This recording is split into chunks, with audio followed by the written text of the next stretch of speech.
वायदा बाजार का अगर देखें तो टॉप लूजर में है। अभी आज सुबह 10 बजे कंपनी की कॉन कॉल थी और कॉन कॉल के बाद जो गाइडेंस निकल के आई, जो स्टेटमेंट्स वहां से निकल के आए, उसके बाद यहाँ पर हम देख रहे हैं कि भारी गिरावट आई है। अब कंपनी का कहना है कि जो केमिकल और टेक्निकल टेक्सटाइल बिजनेस है कंपनी का, उसमें दूसरी तिमाही और तीसरी तिमाही अगर देखें तो थोड़ी सॉफ्ट रहती हुई दिख सकती है।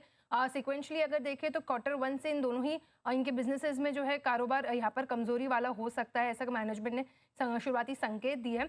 अभी एक इंपॉर्टेंट चीज़ हो जाती है क्योंकि केमिकल बिजनेस कल जब नतीजे आए थे, हमने देखा था कि बहुत बड़ा बीट आया था कंपनी के एस्टिमेट्स की तुलना में, वहाँ पर वो आउट परफॉर्मेंस था।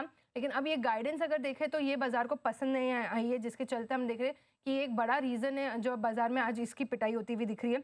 जून तिमाही के मुकाबले अगली 2 तिमाही अगर देखें कंपनी के लिए, ये थोड़ी सॉफ्ट रहती हुई दिख सकती है, कंपनी का कहना है।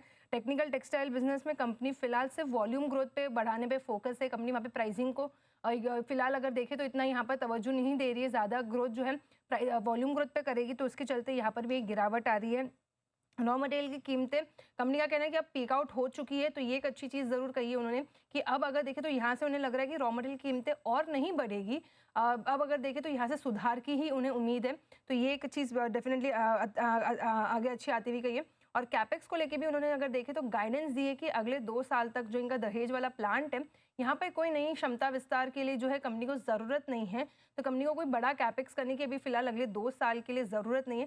लेकिन जो इन्होंने ये कहा है कि अगली 2 तिमाही सॉफ्टर रह सकती है सिक्वेंशली, ये चीज़ बाज़ार को पसंद नहीं आई और यही एक बड़ा रीज़न है जिसके लिए पीछे इतनी बड़ी गिरावट आई है स्टॉक में।